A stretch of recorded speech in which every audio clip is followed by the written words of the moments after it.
Muhterem vatandaşlar, kıymetli kardeşlerim, 31 Mart 2024 tarihinde gerçekleşecek olan mahalli idare seçimlerine az bir süre kaldı. Seçimler ülkenin gidişatı ve geleceğinde kritik birer aşamadır. Biz Hüdapar olarak diyoruz ki adalet, emanet, ehliyet ve liyakat yönetim anlayışımızın temel ilkeleridir. Dürüst siyaset, gerçek adalet şiarıyla yola çıktığımız günden bu yana hakkın hatırını hep âli tuttu. Halkımızın menfaatlerini ve maslahatını gözeten bir anlayışla hareket ettik. Siyasete taze bir nefes kazandırdık, insanı merkeze alan bir bakış açısı ortaya koyduk.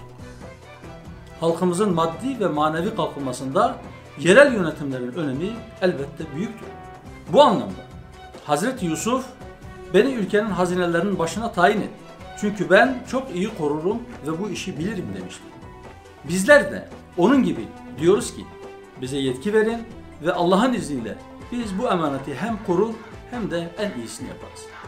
Tüm halkımızı bu sefer Hüdapar diyerek bizi oy vermeye ve şehirlerimizi daha yaşanabilir kılmak için birlikte yürümeye çağırıyor.